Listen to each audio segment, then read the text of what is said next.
Margaret had always believed that the stretch of highway between Phoenix and Tucson held a certain kind of honesty.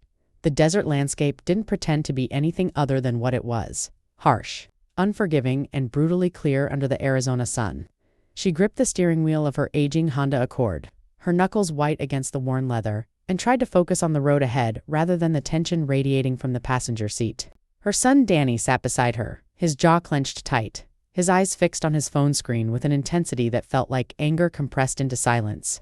The air conditioning wheezed its best effort against the June heat, but the real chill in the car had nothing to do with temperature.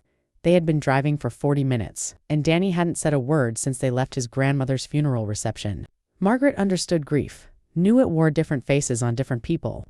But the rage simmering off her 32-year-old son felt like something else entirely.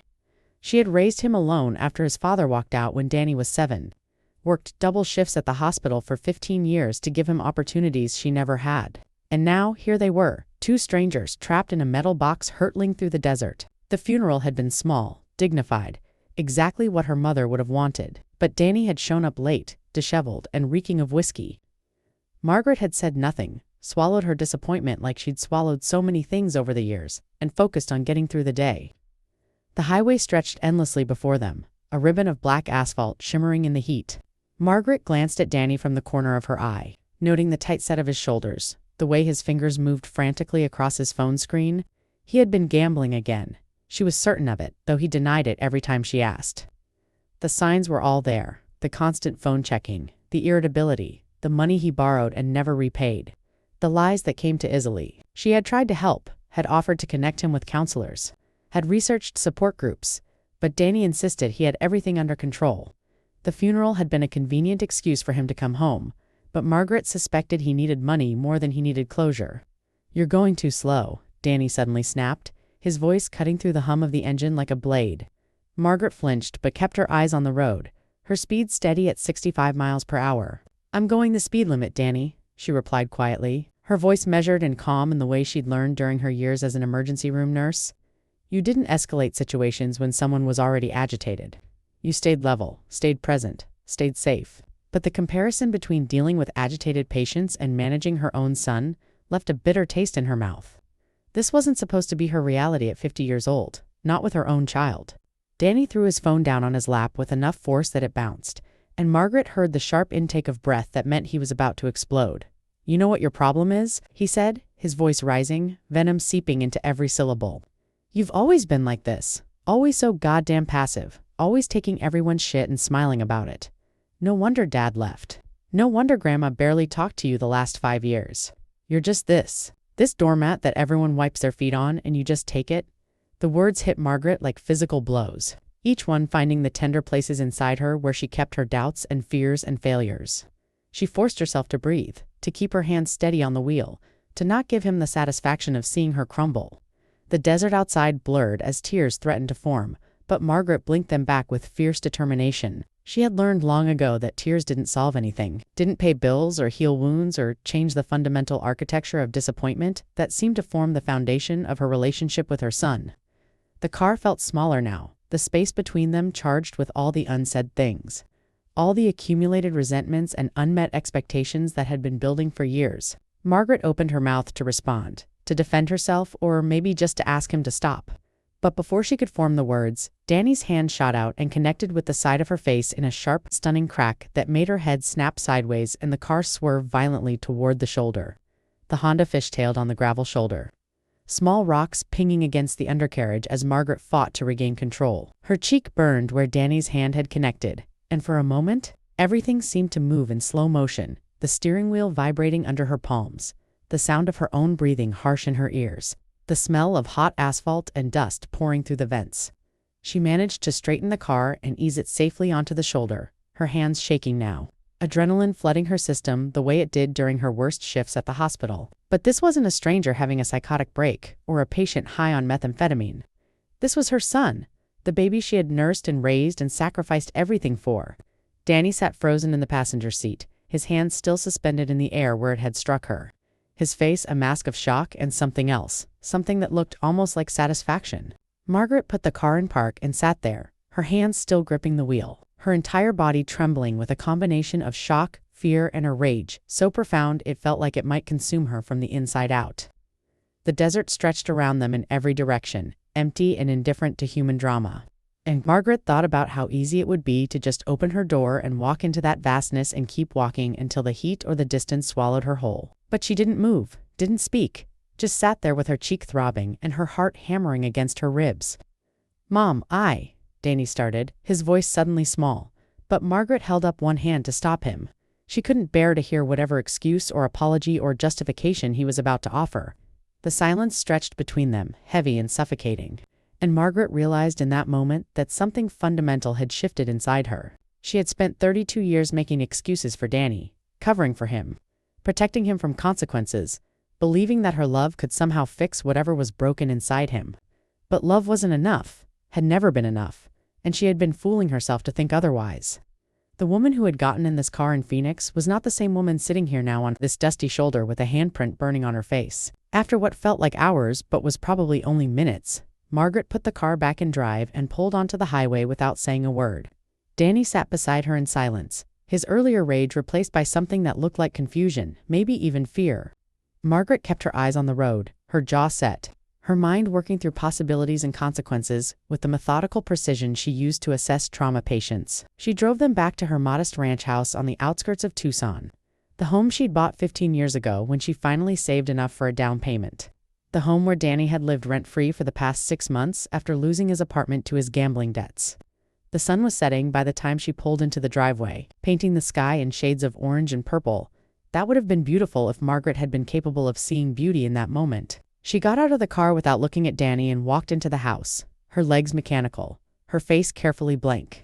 In the bathroom, she examined her cheek in the mirror, noting the redness that would likely bruise by morning, the slight swelling near her cheekbone. She looked at herself freely tanned, saw a woman who had spent 5 decades accommodating everyone else's needs, smoothing over conflicts, making herself smaller so others could be bigger. Margaret had never considered herself weak, had prided herself on her strength and resilience, but standing there with evidence of her son's violence on her face, she realized that there was a difference between strength and doormat, just as Danny had so cruelly pointed out. True strength, she understood now, required boundaries, required consequences, required the courage to say enough. That night, Margaret lay in her bed listening to Danny move around in the guest room, hearing the familiar sounds of him settling in as if nothing had changed, as if he hadn't crossed a line that could never be uncrossed. She touched her cheek gently, feeling the tenderness there, and made a decision with the kind of clarity that comes from finally seeing the truth you've been avoiding for years. She would not scream, would not confront, would not give Danny the drama he seemed to crave. Instead, Margaret would do what she did best. She would take care of things quietly, efficiently, and completely. As she drifted toward an uneasy sleep, she was already planning breakfast, already thinking about the particular kind of justice that a mother could deliver when she finally decided that enough was enough. Margaret rose at 5:30 the next morning, her body moving on autopilot through the familiar routine of her pre-work morning. The bruise on her cheek had bloomed overnight, a dark purple shadow that makeup would barely conceal, but she didn't bother trying. Let it show, she thought, as she tied her hair back and studied her reflection with a detachment that surprised her. She had called in sick to the hospital the previous evening, the first time she'd missed a shift in 3 years, and her supervisor had been so shocked she'd agreed immediately without asking questions. Margaret needed this time, needed the space to think clearly about what came next, needed to execute her plan without the distraction of saving other people's lives when her own had just imploded. She moved through the kitchen with quiet purpose, pulling ingredients from the refrigerator and pantry: eggs, flour, butter, vanilla extract, the good coffee beans she saved for special occasions. Danny had always loved her pancakes, had requested them every birthday morning of his childhood, and Margaret remembered those simpler times with a bittersweet ache. She had been a good mother, she reminded herself as she whisked eggs and milk together. Whatever Danny had become, whatever choices had led him to raise his hand to her, she had done her best with what she had. But doing your best didn't mean you had to continue accepting the unacceptable. Didn't mean you owed anyone unlimited chances to hurt you, even if that person was your own child. The pancake batter came together perfectly, smooth and golden, and Margaret heated her cast-iron skillet to just the right temperature. She could hear Danny stirring now, his footsteps heavy on the hardwood floor as he made his way to the bathroom. Margaret poured 3 perfect circles of batter onto the hot surface, watching them bubble and set, the familiar domestic ritual soothing in its predictability. When Danny emerged 15 minutes later, showered and dressed, he stopped in the kitchen doorway and stared at her with an expression Margaret couldn't quite read. She noted the way his eyes went to her bruised cheek, the way his jaw tightened, but she said nothing, just gestured to the table where she'd set out plates and silverware. "Mom, about yesterday," Danny started, but Margaret cut him off with a shake of her head. "Sit down, honey," she said, her voice unnaturally bright and pleasant, the tone she used with difficult patients who needed to be managed rather than engaged. "I made your favorite pancakes. You must be hungry." Danny sat slowly, wariness creeping into his expression, and Margaret placed a tall stack of golden pancakes in front of him, perfectly browned and steaming. She poured him coffee, added cream and sugar exactly the way he liked it, and then sat down across from him with her own plate. For a moment, they just looked at each other across the small kitchen table, and Margaret saw the little boy he used to be superimposed over the man he'd become, both versions breaking her heart in different ways. Danny picked up his fork hesitantly, and Margaret watched him take the first bite of pancakes, watched him chew and swallow, watched the tension in his shoulders ease slightly as he realized they were perfectly prepared, just as they'd always been. "These are great, Mom," he said quietly, and there was something like relief in his voice, as if her normalcy meant he could pretend yesterday hadn't happened. Margaret smiled, a small, tight smile that didn't reach her eyes, and took a sip of her coffee. She had added something extra to Danny's pancakes this morning, something she'd carefully measured and mixed into his portion of the batter. Something that would teach him a lesson he'd never forget without causing permanent harm. It was a mother's justice, delivered with the same steady hands that had once changed his diapers and bandaged his scraped knees. The medication she'd ground into his pancake batter was ipecac syrup, something she kept on hand from her nursing days for exactly the purpose it was designed for, inducing vomiting in cases of poisoning. Danny would be violently, spectacularly sick for the next several hours, sick enough to be genuinely frightened, but not sick enough to require medical intervention. Margaret had calculated the dosage precisely, her medical knowledge serving her well for once in a personal context. As she watched him eat his breakfast with increasing enthusiasm, believing things could go back to normal, believing his mother would simply absorb his violence and continue as if nothing had changed, Margaret felt something cold and final settle in her chest. This was not revenge, she told herself. This was a lesson, a consequence, a physical manifestation of the sickness that had been growing between them for years. 20 minutes after finishing his pancakes, Danny's face went pale, and he stood abruptly from the table, one hand pressed to his stomach. "Mom, I don't feel good," he said, his voice tight with discomfort, and Margaret looked up from her coffee with an expression of mild concern. "Oh no, sweetie, maybe you ate too fast," she said smoothly, her nurse's training making the lie effortless. "Why don't you go lie down?" But before Danny could respond, his body convulsed and he bolted for the bathroom, barely making it before the violent retching began. Margaret sat at the kitchen table, listening to her son's suffering with a calmness that would have disturbed her if she'd allowed herself to examine it too closely. She felt no satisfaction, no triumph, only a grim sense of necessity. For the next 3 hours, Danny was thoroughly and comprehensively sick, and Margaret played her role perfectly, the concerned mother bringing him water and cool washcloths, checking his temperature, monitoring his symptoms with professional detachment.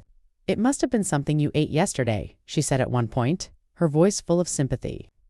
"Those finger sandwiches at Grandma's reception did sit out in the heat for quite a while." Danny was too miserable to question her, too focused on his body's rebellion to think clearly about causes and effects. Margaret knew that ipecac created a particularly memorable kind of misery, the kind that left a lasting impression, and she wanted Danny to remember this feeling, to associate it with raising his hand to her, to understand on a visceral level that actions had consequences. By noon, the worst had passed, and Danny lay on his bed, looking gray and hollowed out, his earlier bravado completely stripped away. Margaret stood in his doorway, her arms crossed, and looked at her son with eyes that saw him clearly for perhaps the first time in years. "Danny, we need to talk," she said, her voice no longer bright and accommodating but firm and steady.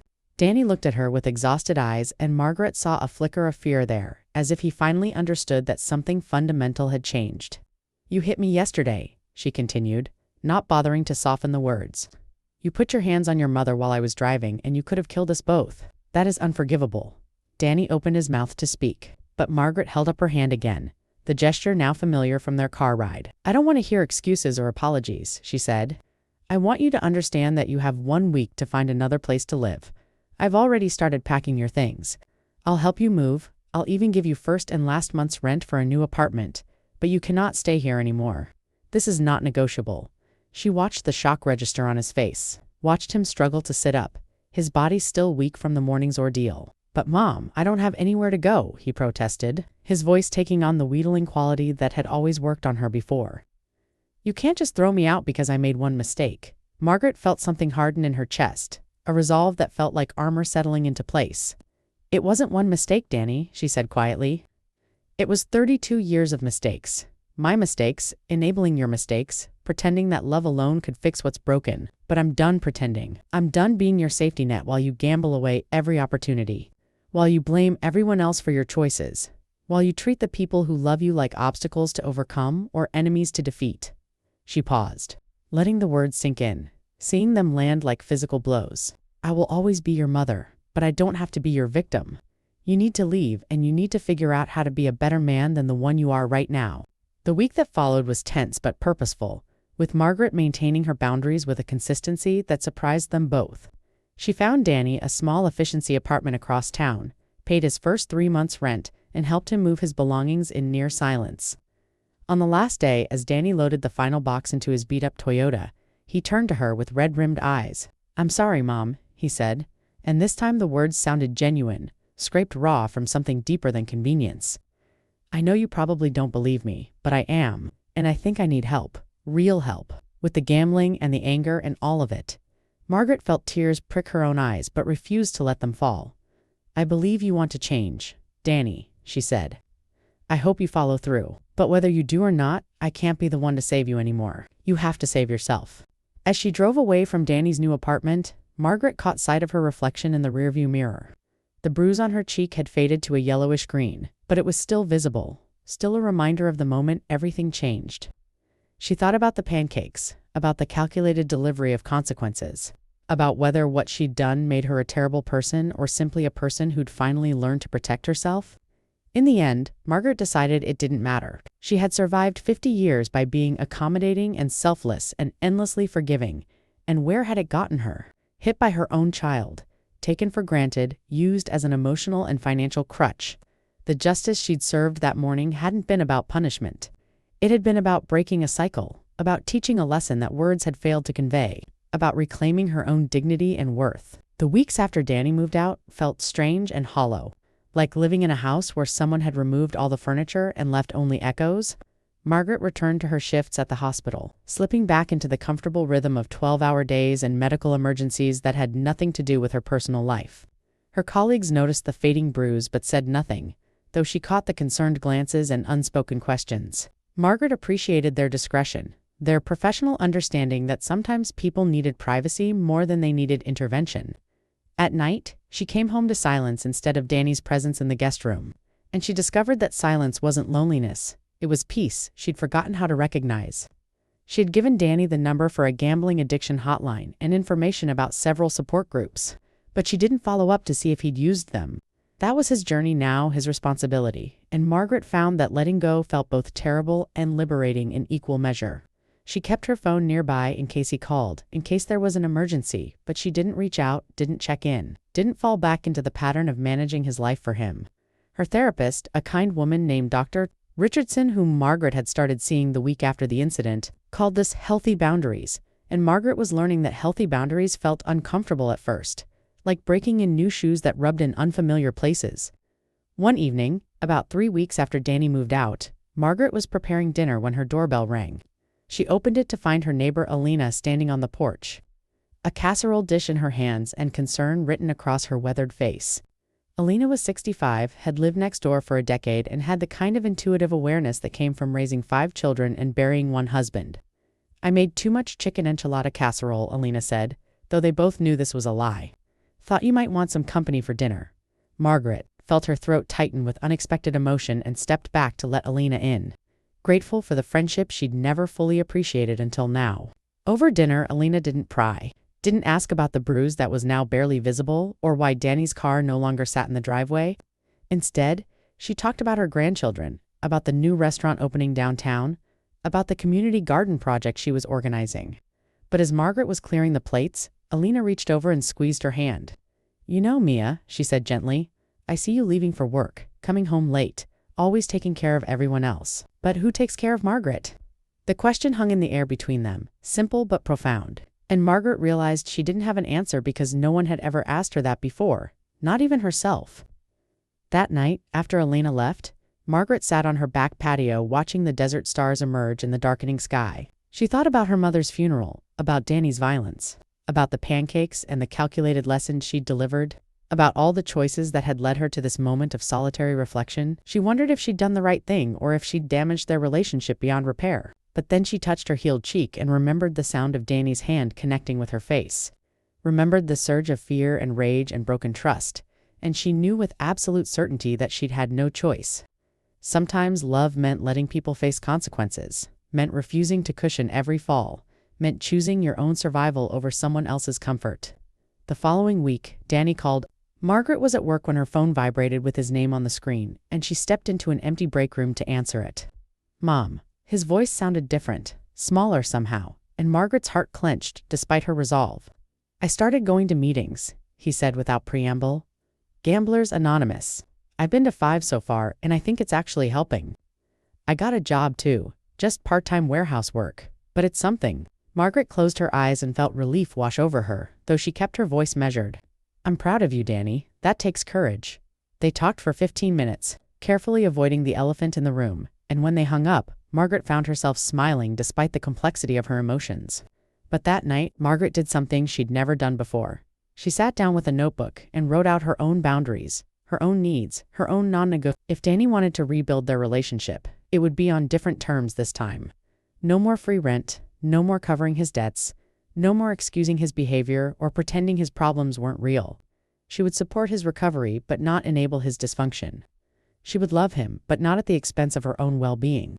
As she wrote, Margaret felt something shift inside her, a realignment of her own internal compass that had been pointing toward everyone else's north for so long that she'd forgotten where her own direction lay. 3 months after the incident, Margaret met Danny for coffee at a neutral location, a small cafe near the university where neither of them had any history or associations. He looked different than her, more alert, with a clarity in his eyes that she hadn't seen in years. They ordered their drinks and sat outside in the October morning air, the brutal Arizona summer finally releasing its grip on the desert. Danny fidgeted with his cup, clearly nervous, and Margaret waited patiently for him to find his words. She had learned patience in a new way lately, the kind that came from trusting that people could struggle without her having to fix it for them. I'm 3 months clean from gambling, Danny said finally, his voice steady but quiet. And I'm working with a therapist about the anger issues. We've been talking about how I treated you, how I treated everyone, really. And I'm starting to understand how messed up I've been.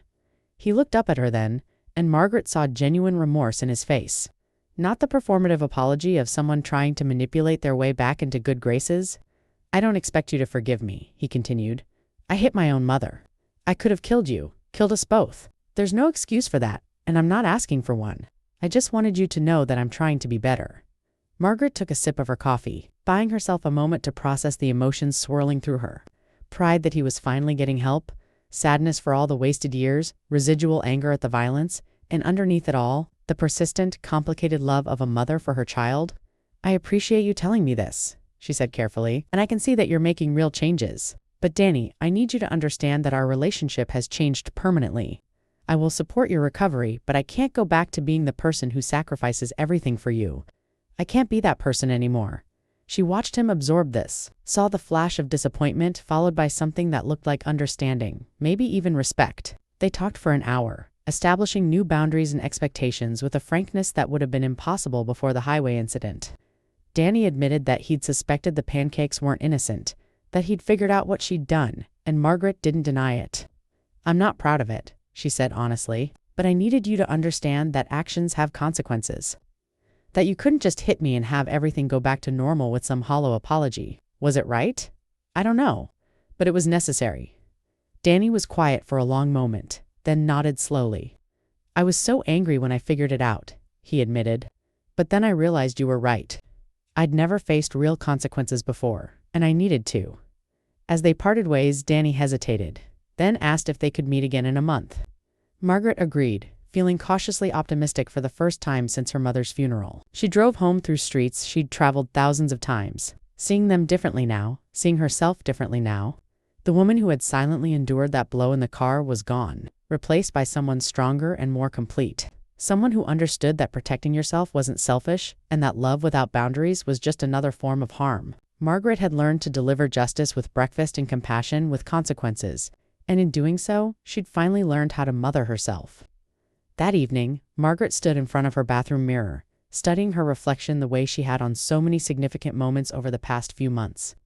The bruise was long gone, leaving no physical evidence of that day on the highway, but everything had changed anyway. She thought about the courage it had taken to set those boundaries, to risk losing her son in order to save herself, to trust that sometimes the most loving thing you can do is refuse to be complicit in someone's self-destruction.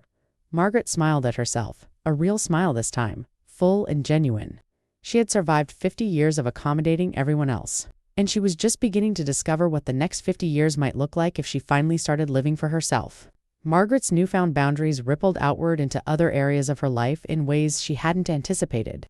At the hospital, she started saying no to extra shifts she didn't want to cover, stopped accepting the least desirable assignments out of habit, and spoke up in team meetings when she disagreed with patient care decisions. Her colleagues seemed surprised at first by this more assertive version of Margaret, but she noticed they also treated her with a new respect, as if her self-advocacy had revealed a competence that had always been there but previously obscured by her tendency to defer. Her supervisor, a no-nonsense woman named Linda who'd been at County General for 20 years, pulled her aside one day and said, "Whatever happened to you this summer, it agrees with you." The monthly coffee meetings with Danny became a steady ritual, and Margaret was careful to observe his progress with supportive detachment rather than her old pattern of anxious hovering. He was working full-time now, had completed 6 months of his recovery program, and was slowly rebuilding his life with the kind of deliberate intention she'd never seen in him before. They talked about his therapy sessions, his struggles with cravings, his efforts to make amends to people he'd hurt, and Margaret listened with genuine interest while maintaining her boundaries. When he mentioned having trouble with his car, she didn't immediately offer to pay for repairs. Instead, she suggested resources for low-cost mechanical work and trusted him to solve his own problem. One December evening, Alina invited Margaret to join her extended family for their traditional tamale-making party, an annual event that involved 3 generations, copious amounts of masa and filling, and enough laughter to fill the house to bursting. Margaret had been invited before but always declined, citing work obligations or vague discomfort with inserting herself into family traditions. But this year she accepted, and found herself standing at Elena's kitchen table, surrounded by women of all ages. Learning to spread masa on corn husks while Spanish and English flowed around her in equal measure. She felt welcomed, included, part of something larger than her solitary life, and realized she'd been starving for community without even knowing it. As the women worked, they talked about everything: children and grandchildren, difficult husbands and difficult mothers-in-law jobs, and health problems and small victories. Margaret found herself sharing her own story, carefully edited but honest about Danny's violence and her response to it. She expected judgment or advice or horror, but instead, Elena's daughter Rosa simply nodded and said, "Good for you. My brother had to hit rock bottom before he got sober, and sometimes rock bottom is when people stop catching you." The other women murmured agreement, sharing their own stories of tough love and necessary boundaries, and Margaret felt less alone than she had in years. Sometimes, justice looked like pancakes and ipecac, and sometimes it looked like a community of women who understood that survival required strength. That Christmas, Margaret did something radical. She took a week off work and flew to Seattle to visit her college roommate Sarah, whom she hadn't seen in person for 15 years despite regular phone calls. Sarah met her at the airport with a huge hug and immediately began showing her the city she'd fallen in love with decades earlier. They walked through Pike Place Market, drank too much coffee at independent cafes, visited the art museum, and talked for hours about their lives, their regrets, their hopes for whatever decades remained to them. "You seem different," Sarah observed one evening over dinner. "Lighter somehow, like you've put down something heavy you'd been carrying." Margaret smiled and told her about the past few months, and Sarah listened with the kind of attention that only old friends can provide. On New Year's Eve, Margaret sat alone in her living room, a glass of wine in her hand and a sense of peace in her chest. She thought about where she'd been a year ago, still enabling Danny, still defining her worth by how much she could sacrifice for others, still believing that being a good mother meant accepting unacceptable behavior. The woman she'd been then felt like a stranger now, someone she could look back on with compassion but also with relief that she'd finally evolved beyond that limited understanding of love and family. The sound of fireworks began outside as midnight approached, and Margaret raised her glass to her own reflection in the dark window.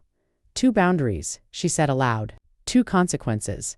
2 justice served with breakfast. To finally learning who I am. The new year brought new challenges and opportunities, as years tend to do. Danny continued his recovery, occasionally stumbling but always returning to his program, and Margaret learned to celebrate his progress without taking ownership of it. She started dating for the first time in a decade.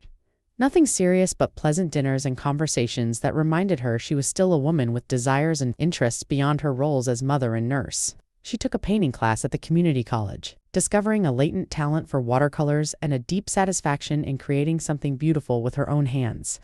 Her life, she realized, had become her own in a way it had never been before, and the freedom of that was both exhilarating and terrifying. By spring, Margaret had transformed her guest room from Danny's temporary residence back into a proper office and art studio, painting the walls a soft sage green and installing shelves for her growing collection of art supplies.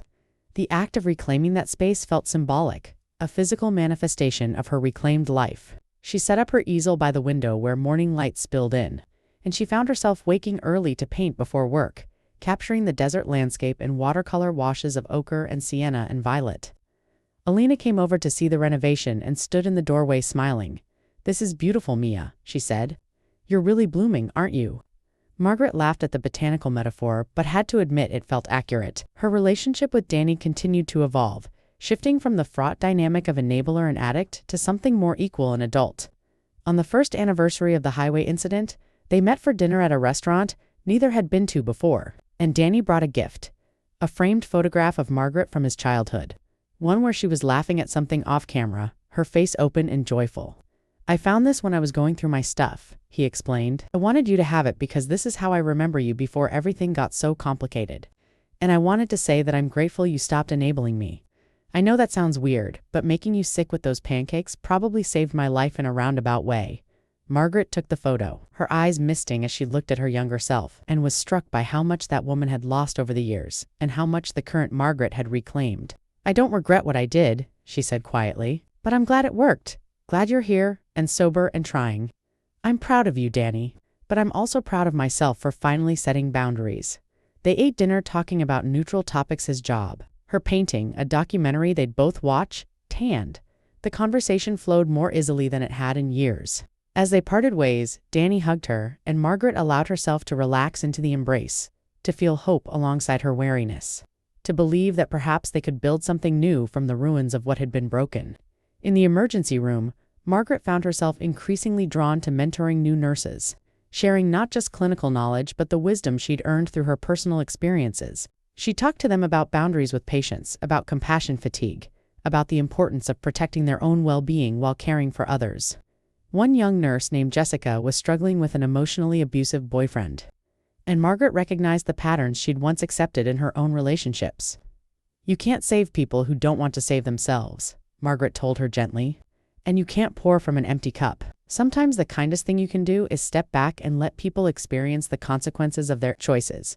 Jessica listened with tears streaming down her face, and Margaret saw herself in that younger woman's pain and confusion. That summer, Margaret organized a camping trip to Sedona with Alina and several other women from the neighborhood. A weekend of hiking and stargazing and conversations that ranged from profound to ridiculous. Sitting around the campfire on their last night, watching sparks rise toward a sky full of stars, Margaret felt a contentment she couldn't remember ever experiencing before. These women knew her story now, knew about the bruise and the pancakes and the hard choice to protect herself, and they didn't judge her for it. "You did what you needed to do," Rosa said simply when the subject came up. "Sometimes love looks like consequences." The fire crackled and the desert night wrapped around them, and Margaret felt held by something larger than herself. Part of a community of survivors who understood that strength came in many forms. As autumn approached again, bringing relief from the desert heat and marking the second anniversary of her mother's death and the events that followed, Margaret found herself reflecting on transformation and forgiveness. She had forgiven Danny, she realized, not in the sense of forgetting what happened or pretending it didn't matter, but in the sense of releasing the anger that had consumed her in those early months. She had also, perhaps more importantly, forgiven herself for the years of enabling, for the ways she'd failed to protect herself, for the desperate act of the pancakes that still made her uncomfortable when she examined it too closely. Forgiveness, she was learning, wasn't about condoning harm. It was about refusing to let that harm continue defining her life. Danny called unexpectedly one evening, his voice excited in a way she hadn't heard in years. "Mom, I got promoted to supervisor at the warehouse," he said, "and I've been sober for 18 months now. I'm thinking about going back to school, maybe getting a degree in something. I know it sounds crazy at my age, but I feel like I have a second chance at life, you know?" Margaret felt tears spring to her eyes at the hope in his voice, the genuine enthusiasm, the sense of possibility. "It's never too late to start over, Danny," she said.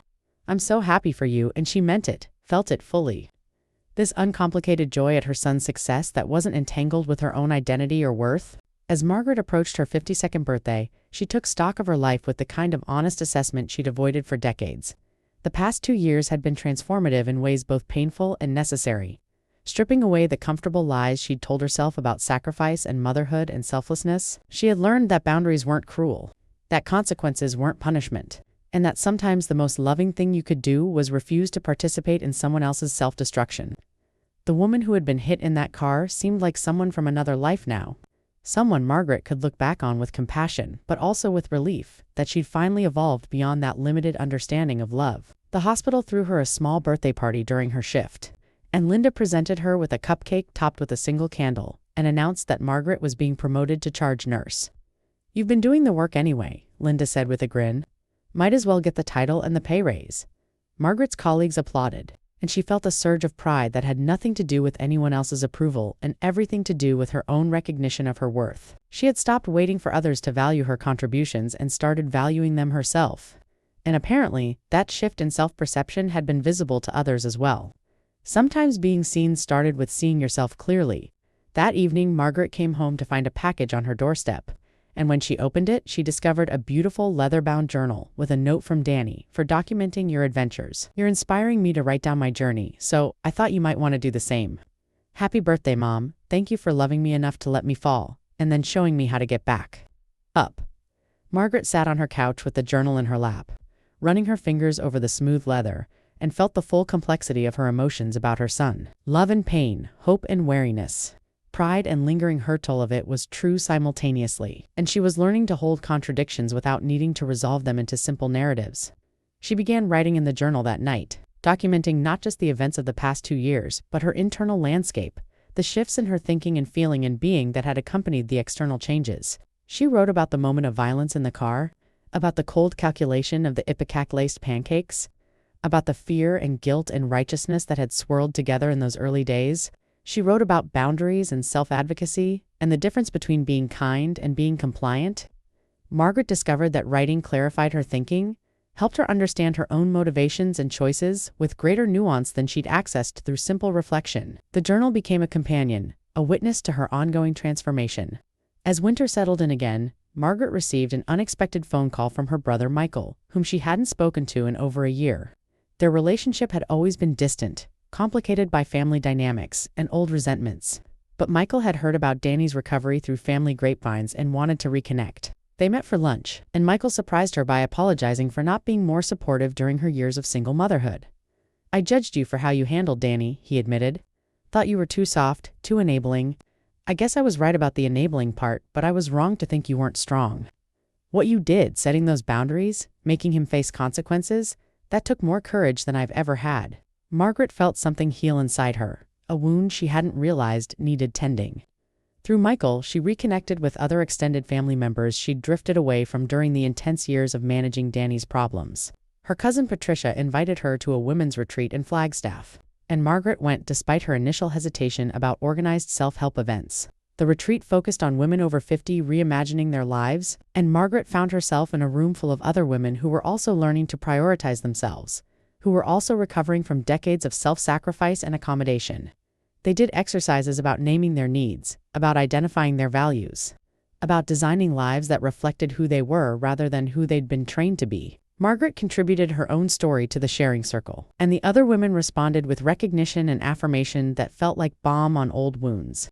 One particularly powerful exercise asked them to write a letter to their younger selves, offering the wisdom and compassion they'd needed at earlier points in their lives. Margaret wrote to the 30-year-old version of herself, the single mother struggling to raise Danny alone while working double shifts, the woman who believed that love meant endlessly accommodating others' needs. "You are enough," she wrote. Your worth is not measured by how much you sacrifice or how many problems you solve for others. You deserve rest. You deserve boundaries. You deserve to be treated with respect and kindness, and that starts with how you treat yourself. The hardest days are ahead of you, but so are the best ones. You're stronger than you know, and you'll survive things you can't imagine surviving right now. Trust yourself. By the end of the exercise, Margaret was crying along with most of the other women in the room, mourning the lost years while celebrating the hard-won wisdom. Spring brought desert wildflowers and a sense of renewal, and Margaret marked her 3rd anniversary since the incident by taking herself on a solo trip to California. Something she'd never done before: travel alone, for pleasure, with no agenda beyond her own enjoyment. She drove along the Pacific Coast Highway, stayed in small beach towns, ate fresh seafood, and watched sunsets over the ocean, and discovered that her own company was actually quite pleasant when she wasn't using solitude as a punishment or escape. She took photographs, painted watercolors of rocky coastlines, read novels on beaches, and felt herself expanding into the space that had always been available, but that she'd never claimed. Freedom, she realized, was something you chose, not something granted by external circumstances. When she returned home, tanned and relaxed, she found that Danny had used his key to her house, which she'd given him back 6 months earlier. A symbolic gesture of restored trust to leave fresh flowers on her kitchen table with another note: "Thanks for showing me that it's never too late to start living differently. My therapist says I needed someone to believe in me enough to hold me accountable. You did both. Love you, Mom." Margaret smiled and arranged the flowers in her favorite vase, then made herself dinner and sat on her back patio watching the sunset paint the desert in shades of gold and crimson. The past 3 years had been the hardest of her life in many ways, but they'd also been the most transformative, and she wouldn't trade them for anything. At work, Margaret found herself increasingly involved in hospital initiatives around staff wellness and burnout prevention, using her own experience to advocate for better policies around work-life balance and mental health support for healthcare workers. She joined a committee developing new protocols for addressing workplace violence, sharing her insights from the emergency room while carefully keeping her personal story private. But the parallel between patients who lashed out in crisis and her own son's violence wasn't lost on her, and she used her understanding of both to help develop more compassionate yet firm responses to aggressive behavior. Boundaries, she argued in committee meetings, protected everyone involved. They kept staff safe while also creating clear expectations for patients. The framework she'd developed in her personal life was proving useful in her professional life as well. She also started attending a weekly art class at the community center, where she met Tom, a widower in his late 50s who painted landscapes in oils with surprising tenderness. They struck up a friendship over shared tubes of paint and discussions about composition, and gradually that friendship deepened into something more romantic. Tom knew about Danny, knew the broad strokes of her story, and he didn't judge her for the choices she'd made. "You protected yourself," he said simply, when she confessed her lingering guilt about the pancakes. "That's not something to be ashamed of. If anything, I admire you for having the clarity to do what needed to be done." His acceptance helped Margaret accept herself, helped her see her actions as neither purely right nor purely wrong, but simply human. Complicated, the best she could do in an impossible situation. By summer, Margaret and Tom were officially dating, taking weekend trips to galleries and restaurants, attending concerts under the stars, discovering shared interests in hiking and history and old movies. Alina teased her gently about the relationship, delighted to see her neighbor finally prioritizing her own happiness. And the other women in their friend group embraced Tom as an honorary member of their community.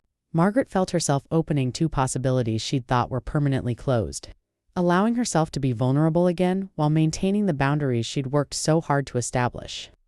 Tom respected those boundaries, never pushing for more than she was ready to give. And Margaret found herself falling for him in a way that felt mature and intentional, rather than desperate or needy. Danny met Tom at Margaret's request, a somewhat awkward brunch where all 3 of them navigated the complicated dynamics of Margaret's new relationship and her evolving one with her son. To Margaret's relief, Danny was polite and even warm, asking Tom about his work as an architect and his adult children with genuine interest. Afterward, Danny pulled Margaret aside and said, "He seems good for you, Mom. You deserve to be happy." Margaret hugged her son, feeling the full weight of how far they'd both come. How the violence and consequences and painful growth had somehow led them to this moment of mutual respect and genuine care. The road had been brutal, but they'd survived it, both of them transformed in necessary ways. As autumn approached once more, marking the 3rd anniversary of her mother's death and the beginning of this entire journey, Margaret found herself reflecting on cycles and patterns, on how crisis could become catalyst, on how the worst moments could contain the seeds of the best transformations. She had lost a version of herself in that car on the highway, the doormat. The endless accommodator, the woman who believed her worth came from how much she could sacrifice, but she'd found a stronger, more authentic self in the ashes of that loss. The bruise had healed, the pancakes were long digested, but the lessons remained, written into her body and mind and heart in indelible ink. The holiday season arrived with its usual mix of joy and stress, and for the first time in years, Margaret felt neither obligated to host nor guilty for setting boundaries around her time and energy. She divided her attention between a quiet Thanksgiving with Tom and his daughters, a festive Friendsgiving with Elena's extended family, and a Christmas lunch with Danny at a restaurant he'd chosen, all carefully calibrated to honor different relationships without exhausting herself. The ease with which she navigated these social obligations, the absence of the old resentment and martyrdom, felt like its own kind of miracle. She had learned to say no without explanation, to say yes without resentment, to participate in life from a place of genuine choice rather than coerced obligation. Danny arrived at Christmas lunch with a young woman named Amber, introducing her shyly as his girlfriend, and Margaret was struck by how healthy her son looked, not just physically, though he'd gained back the weight he'd lost during his worst gambling years, but emotionally and spiritually. There was a groundedness to him now, a presence that hadn't been there before. And as Margaret watched him interact with Amber, attentive, respectful, genuinely engaged, she felt hope bloom in her chest. He was capable of healthy relationships now, capable of being a partner rather than a burden, and that transformation had begun with her refusal to continue enabling his dysfunction. The pancakes, terrible as they'd been, had been a turning point for both of them. After lunch, as they walked to their cars, Danny asked if they could talk privately for a moment. Margaret agreed, and they stood in the parking lot as holiday shoppers rushed past. "I've been sober for 2.5 years now," Danny said, his voice thick with emotion. "And I've made a lot of amends as part of my program, but the one I never made properly was to you. So I want to say it now, clearly and completely. I'm sorry I hit you. I'm sorry for the years of manipulation and lies and taking advantage of your love.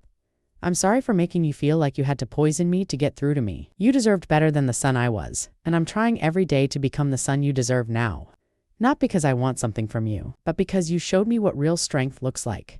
Margaret listened with tears streaming down her face, and when he finished, she pulled him into a tight hug. "I forgive you," she said, meaning it fully for perhaps the first time, "and I'm proud of who you're becoming. But Danny, I also need you to know that I forgive myself too for the enabling, for the pancakes, for all of it. We both did the best we could with what we knew, and we both grew from it. That's all any of us can do." They stood there in the parking lot, mother and son, holding each other as the Arizona winter sun warmed their shoulders, and Margaret felt a circle closing, a chapter ending, a new one beginning. The story wasn't over, would never be truly over, but it had reached a kind of resolution that allowed for peace. As the new year approached, Margaret found herself making plans with an intentionality she'd never applied before. She registered for an art exhibition at the community center, submitting 3 of her watercolor pieces despite her nervousness about public display of her work. She signed up for a women's hiking group that would tackle progressively challenging trails throughout the spring. She agreed to Tom's suggestion that they take a road trip together through the Southwest, visiting national parks and small towns and anywhere else that caught their fancy. She was building a life of her own design, one that balanced meaningful work with genuine pleasure, obligation with desire, care for others with care for herself. The art exhibition opened in January, and Margaret stood nervously by her watercolors as people wandered through the gallery space. Tom stood beside her, solid and supportive, while Alina and several other friends circulated through the crowd. To Margaret's surprise, 2 of her 3 paintings sold, and several people expressed interest in commissioning pieces. "You have a real gift for capturing light," one woman said, studying Margaret's painting of the desert at dawn. "There's something hopeful in your work, like everything's about to bloom." Margaret thanked her, feeling that same hopefulness in her own chest, that sense of potential finally being realized. She had spent 50 years living for others, and now she was learning to live for herself, and the view from this new vantage point was breathtaking. One February evening, Margaret was reading on her couch when her phone rang with Danny's number. "Mom, I need to tell you something," he said, his voice trembling, and Margaret's heart leaped with old fears relapse, crisis, disaster. But then he laughed, a sound of pure joy. "Amber's pregnant. You're going to be a grandmother. I know it's fast, and we're not married yet, and I'm still pretty new in my recovery. But Mom, I'm so happy I could burst, and I wanted you to be the first to know." Margaret felt tears spring to her eyes, a complex mix of emotions washing over her joy, Fear, hope, worry, excitement, all tangled together. A grandchild. New life, new possibilities, new chances to do things differently. The news of her impending grandmother status sent Margaret into unexpected territory. Navigating feelings about family and legacy that she'd avoided examining too closely, she had failed in some ways as a mother. She knew that.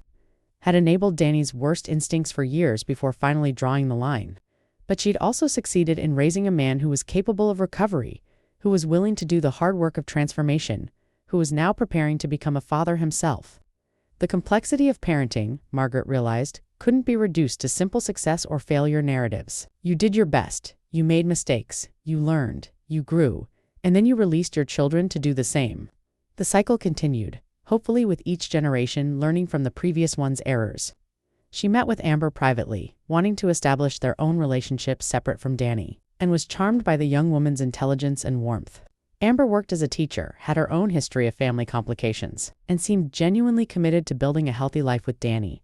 He talks about you a lot, Amber told Margaret over coffee. About how you saved his life by refusing to enable him anymore.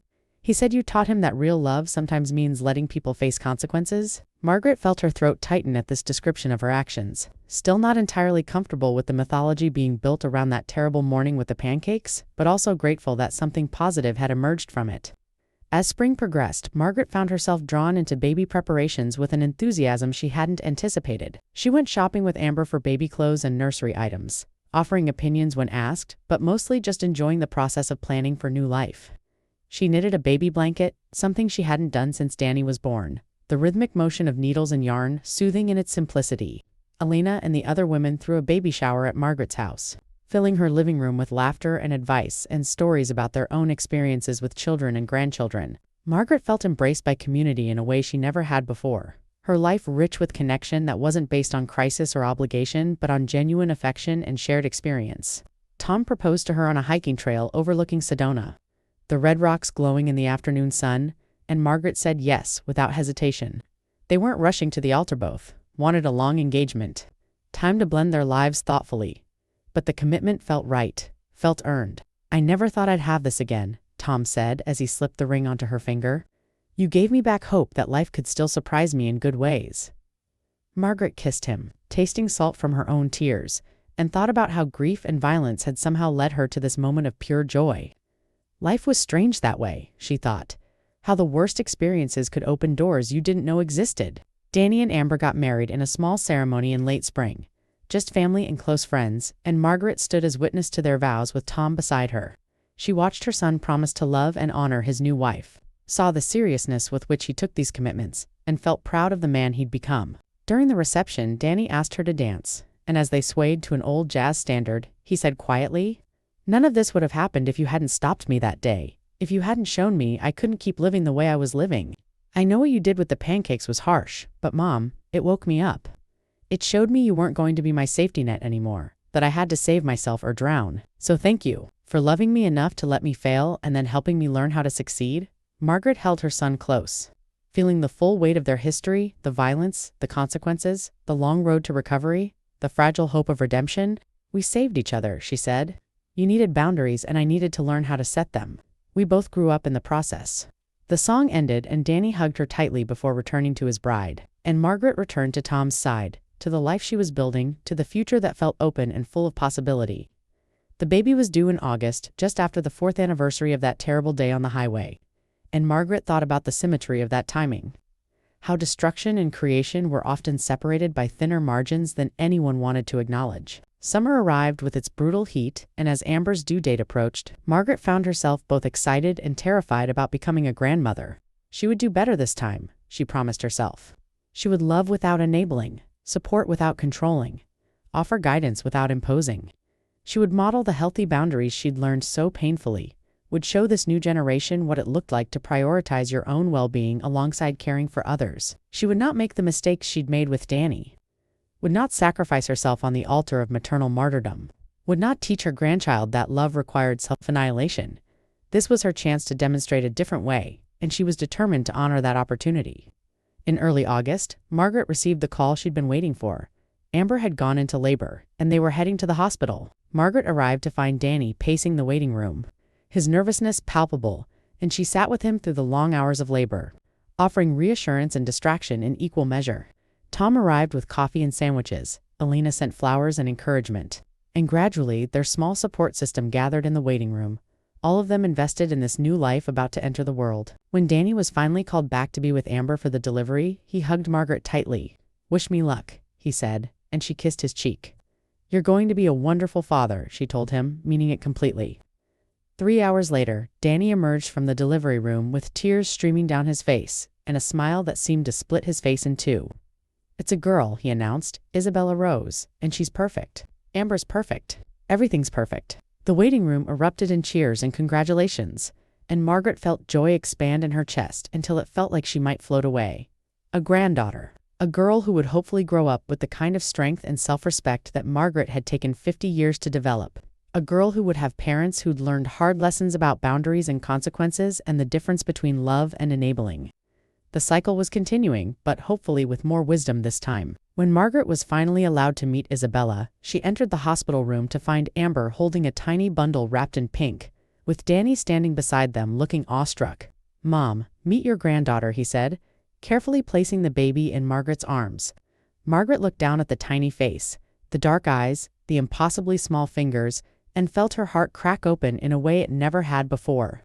This was pure potential, unmarred by mistakes and failures and disappointments. This was hope incarnate. "Hello, Isabella," Margaret whispered. "I'm your grandmother, and I promise to love you fiercely and well. With boundaries and wisdom and all the lessons I learned the hard way."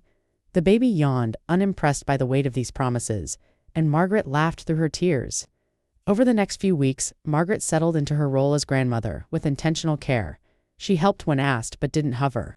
She offered advice when solicited, but didn't impose. She babysat when needed, but maintained her own life and commitments. She watched Danny with Isabella and saw genuine transformation, his gentleness with his daughter, his patience, his obvious delight in fatherhood. He was breaking the cycle of his own upbringing, creating something healthier and more stable. And Margaret took pride in knowing that her hard choices had contributed to making this possible. The violence in the car, the consequences with the pancakes, the firm boundaries, all of it had been necessary for Danny to become the father he was now. On the 4th anniversary of that day on the highway, Margaret took herself to the desert early in the morning, before the heat became oppressive. She sat on a flat rock overlooking the landscape that had been the backdrop to so much of her transformation, and thought about everything that had changed. The woman who had been hit in that car 4 years ago was gone, replaced by someone stronger and more whole. Someone who knew her worth and defended her boundaries. Someone who understood that love without consequences wasn't love at all. The scar from that day, invisible but permanent, had become a kind of teacher, reminding her daily that she deserved respect, that she was allowed to protect herself, that saying no was sometimes the most loving thing you could do. She pulled out her journal and wrote about the past 4 years, documenting the journey from victim to survivor to thriver, from doormat to woman with agency, from enabler to grandmother who would model healthy relationships. She wrote about the pancakes with clear eyes, acknowledging both the desperation behind that choice and the effectiveness of the lesson delivered. She had poisoned her son to save him, had hurt him to wake him up, had been ruthless because gentleness had failed. Was it right? Margaret still wasn't certain. Was it necessary? Absolutely. Would she do it again? She hoped she'd never have to face that question. But she didn't regret it. Not anymore, because the alternative, continuing to enable Danny's self-destruction, would have been a slower, more insidious kind of violence. As autumn settled in, Margaret and Tom set a date for their wedding, a simple ceremony in the spring, outdoors with just close family and friends. Planning the wedding gave Margaret unexpected joy. This latent life celebration of love and commitment, this public declaration that it was never too late to start over. Danny and Amber insisted on hosting the reception at their home, wanting to honor Margaret after all she'd done for them. "Let us take care of you for once," Danny said, and Margaret agreed, touched by the role reversal, by her son's desire to give back. The tables had turned in ways she'd never expected but deeply appreciated. At work, Margaret announced her intention to cut back to part-time hours starting in the new year. She wanted more time for painting, for travel with Tom, for being present in Isabella's life, for simply living instead of constantly working. Her supervisor tried to talk her out of it, citing her value to the team, but Margaret held firm to her decision with a confidence that would have been impossible a few years earlier. "I've spent 30 years prioritizing this job," she said. "Now I'm going to prioritize myself." The conviction in her voice brooked no argument, and Linda finally accepted the decision with grudging respect. "You've earned it," she said. "But we're going to miss having you." Margaret used her newfound time to deepen her art practice, taking on commissions and building a small portfolio of desert landscapes that captured the harsh beauty of her environment. She joined a professional artists collective in Tucson, exhibiting her work alongside other local artists, selling pieces for amounts that still surprised her. Tom encouraged her ambitions, helping her set up a more professional studio space in the house they'd decided to share after the wedding. "You have real talent," he told her. "Don't hide it anymore." Margaret was learning to accept compliments without deflecting, to take up space without apologizing, to pursue her own interests without guilt. These were small victories, but they added up to a revolution in her self-concept. One evening in late October, Danny called with concerning news. His sponsor had relapsed, and Danny was struggling with his own cravings as a result. Margaret's old instinct was to drop everything and rush over, to fix and manage and control. But she caught herself. "That sounds really hard," she said carefully. "What's your plan for managing it?" She listened as Danny talked through his support system, his strategies for staying sober, his awareness of his triggers and vulnerabilities. He didn't need her to rescue him. He needed her to witness his struggle and trust his ability to navigate it. "I'm proud of how you're handling this," Margaret told him. "And I'm here if you need to talk, but I believe you can manage this without me taking over." After they hung up, she sat with the discomfort of not intervening, of trusting Danny to handle his own crisis, of recognizing that her compulsion to fix things was about her anxiety, not his actual needs. As Thanksgiving approached, Margaret reflected on gratitude with new depth. She was grateful for the violence that had catalyzed her transformation, grateful for the courage to deliver consequences, grateful for the pain that had forced her to grow. She was grateful for Alina and her community of women friends, for Tom and his patient love, for Danny's recovery and his willingness to do the hard work of change. She was grateful for Isabella, for the chance to be a grandmother who modeled healthy boundaries, for the opportunity to contribute to breaking intergenerational cycles of dysfunction. Most of all, Margaret was grateful for herself, for her resilience, her strength, her willingness to keep learning and growing and evolving even when it was uncomfortable and scary. She had saved her own life by refusing to accept the unacceptable, and everything good that followed flowed from that single act of self-preservation. The holiday season was peaceful in a way previous years had never been. Margaret divided her time between various celebrations without resentment, showing up fully when she was present, and resting without guilt when she wasn't. She watched Danny with Isabella at Christmas dinner, saw the tenderness with which he handled his daughter, the attentiveness, the clear delight. "You're a wonderful father," Margaret told him privately, and Danny's eyes filled with tears. "I learned from watching you," he said, "not the enabling part, but the fierce love part, the willingness to do hard things to protect people you care about. You showed me that love sometimes looks like consequences, and now I'm teaching Isabella that same lesson in age-appropriate ways. She's going to grow up knowing that boundaries are expressions of respect, not punishment." Margaret hugged her son, feeling the full arc of their journey, from violence to healing to wisdom. As the new year arrived, Margaret stood on the threshold of her 53rd year with a sense of anticipation rather than dread. She had spent her 50s becoming herself, shedding decades of conditioning about who she was supposed to be, and discovering who she actually was beneath all the expectations and obligations. The woman she'd found there was stronger than she'd imagined, more talented, more worthy of love and respect and joy. Margaret looked forward to her wedding in the spring, to cutting back her work hours, to spending more time with Isabella, to creating art and traveling with Tom and continuing to build a life of her own design. The future felt open in ways it never had before. In February, Margaret exhibited her largest collection of watercolors yet, a series called Desert Transformations that explored themes of survival and beauty in harsh environments. The opening reception was packed with friends, colleagues, neighbors, and strangers who responded to something in her work. Tom stood beside her, proud and supportive, while Danny and Amber wandered through the gallery with Isabella in a stroller, pointing out grandmother's paintings to their daughter as if she could understand. Alina brought her entire extended family, and they filled the space with warmth and laughter and unconditional support. Margaret stood in the center of this community she'd built, this life she'd created from the ruins of what came before, and felt deeply, profoundly content. A journalist from the local paper wanted to interview her about her art, and during their conversation, Margaret found herself telling an edited version of her story about the wake-up call that had transformed her life, about learning to set boundaries, about discovering her artistic talent in her 50s. She didn't mention the specifics of Danny's violence or her calculated revenge with the pancakes, but she spoke honestly about the journey from enabling to empowerment, from doormat to artist, from victim to survivor. "You're inspiring," the journalist said at the end of the interview. I think a lot of people will relate to your story. When the article came out, Margaret was surprised by the response. Emails from other women thanking her for sharing her experience. Invitations to speak at women's groups, requests for coffee from people who wanted to hear more about her journey to self-advocacy.